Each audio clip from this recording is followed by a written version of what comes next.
చూడండి పిల్లలందరూ కూడా ఎంత హ్యాపీగా ఫీల్ అవుతున్నారు. పొట్టిమామ సాగర్ మాస్టర్ డ్యాన్స్ వరల్డ్కి రావడం, సాగర్ మాస్టర్ కూడా చాలా చాలా హ్యాపీగా ఫీల్ అవ్వడం. అందులో ఈరోజు స్పెషల్ ఏంటంటే చిరంజీవి సార్ బర్త్డే సందర్భంగా మన పొట్టిమామ ఇక్కడికి రావడం జరిగింది. అలాగే నేను మీ జిఎంఆర్ నేను కూడా ఈ ఇన్స్టిట్యూట్కి రావడం జరిగింది. సాగర్ మాస్టర్ డ్యాన్స్ వరల్డ్కి పిల్లలు కూడా అందరూ కూడా చాలా చాలా హ్యాపీగా ఫీల్ అయ్యారు. చూడండి, ఎందుకంటే పొట్టిమామ ఎన్నో సంవత్సరాలుగా డ్యాన్స్ చేస్తూ ఉన్నాడు. తన కష్టానికి మొన్ననే ఈ మధ్యన చిరంజీవి సార్ని కలవడం జరిగింది. చాలా చాలా హ్యాపీగా ఫీల్ అయ్యాడు. చిరంజీవి సార్తో కలవడం వల్ల ఎమోషన్ అయ్యి ఏడ్చడం జరిగింది పొట్టిమామ. ఎందుకంటే అది ఏడ్చడం కాదు, ఆనంద బాష్పాలు అన్నమాట. అంత హ్యాపీగా ఫీల్ అయ్యాడు పొట్టిమామ. అలాగే ఇప్పుడు సాగర్ మాస్టర్ గారు పొట్టిమామని సన్మానిస్తున్నాడు. చూడండి, అదిగో.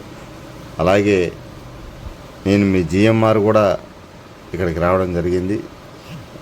ఇక్కడ నన్ను కూడా మా సాగర్ మాస్టర్ సన్మానిస్తున్నాడు.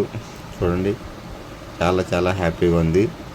పిల్లలందరూ కూడా చూడండి ఎంత బాగా చక్కగా క్లాప్స్ కొడుతున్నాడు. అలాగే పొట్టిమామ పిల్లలందరితో కూడా చక్కగా మంచిగా చిరంజీవి సార్ సాంగ్కి డ్యాన్స్ కూడా చేయడం జరిగింది ఈ సాగర్ మాస్టర్ డ్యాన్స్ ఇన్స్టిట్యూట్లో. చూడండి, చాలా అంతే.